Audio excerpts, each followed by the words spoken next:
What to do about the Gulf of Mexico oil spill? Is hopes dim for containing the oil spill in the Gulf of Mexico anytime soon? More people are asking why the industry was not better prepared to react. Members of Congress are holding hearings this week and demanding to know why the Federal Minerals Management Service did not force oil companies to take more precautions. Environmentalists are saying they tried to raise the alarm to congressional committees, but the industry had no way to respond to a catastrophic blowout a mile below the sea. And local officials in the Gulf are beginning to ask, what was Plan B? The answer oil industry engineers are acknowledging was to deploy technology that has not changed much in 20 years. Booms, skimmers, and chemical dispersants, even as the drilling technology itself has improved. In other words, technology spiraling out of control. They have horribly underestimated the likelihood of a spill, and therefore horribly underestimated the consequences of something going wrong, said a professor at the University of California, Berkeley, who studies offshore drilling. So what we have now is some equivalent of a fire drill with paper towels and buckets for cleanup. For years, major oil companies, as well as the Minerals Management Service, played down the possibility of an uncontrolled blowout on the sea floor, arguing that safeguards like blowout preventers were practically foolproof. Real-time learning. What government regulators and industry officials did not foresee in the Deepwater Horizon disaster last month is that the rig would sink, and that robots would not be able to stop the flow of oil at such great depths, even though a consultant hired by government regulators in 2003 had warned that they were unreliable. And, again, these are more signs. Executives of the three companies involved in the Gulf oil disaster, BP, Transocean, and Halliburton, testified before senators on Tuesday and were quick to blame each other for the disaster. In their opening statements, the executives wasted no time in going after each other. Transocean, which owned the rig that exploded, suggested work done by subcontractor Halliburton could have been the key factor. Halliburton and BP, meanwhile, said the blowout preventer that failed on Transocean's rig was critical. I can see a liability chase was going to go on, said Senator Robert Menendez, Democrat, New Jersey. Senator Lisa Murkowski, Republican, Alaska, urged the companies not to point fingers at each other, saying that we are all in this together. Separately, the Obama administration announced it would split up the federal agency that oversees offshore drilling as part of its response. In Congress, lawmakers asked oil industry giant BP, which operated the Deepwater Horizon drilling rig some 40 miles off the Louisiana coast, why its drilling plans discounted the risk that such a catastrophic pipeline rupture would ever happen, and why it assumed if a leak did occur, the oil would not pose such a major threat. A top executive of BP, which leased the rig for exploratory drilling, focused on a critical safety device that was supposed to shut off oil flow on the ocean floor in the event of a well blowout, but failed to operate.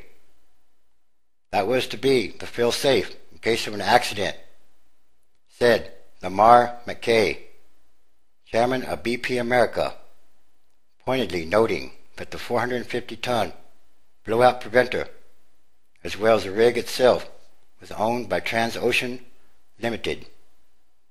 of the 126 people on the Deepwater Horizon rig when it was engulfed in flames, only 7 were BP employees, said McKay. But Transocean CEO Stephen Newman sought to put responsibility on BP. Offshore oil and gas production projects began and end with the operator, in this case BP, said Newman. It was BP that prepared the drilling plan and was in charge when the drilling concluded and the crew was preparing to cap the well some 5,000 feet beneath the sea, he also added. To blame the blowout preventers simply makes no sense because there is no reason to believe that the equipment was not operational before the explosion, Newman argued. Newman also cited Halliburton Incorporated, which as a subcontractor was encasing the well pipe in cement before plugging it, a process dictated by BP's drilling plan. The one thing we know with certainty is that on the evening of April 20th, there was a sudden, catastrophic failure of the cement, the casing, or both, Newman said. Therein lies the root cause of this occurrence. Without a disastrous failure of one of those elements, the explosion could not have occurred. Pressure tests were conducted after the cementing work was finished to demonstrate well integrity. The results of the positive test were reviewed by the well owner, and the decision was made to proceed with the well program. In other words, this is also about money. Lots of money. And there's really something wrong with this whole picture. The best thing to do in response to the Gulf spill's landfall is nothing, said Kevin M. Yeager, assistant professor of marine sciences at the University of Southern Mississippi. Sure, larger oil concentrations could be sopped up, and large animals can be cleaned, but cleanup efforts can only do so much.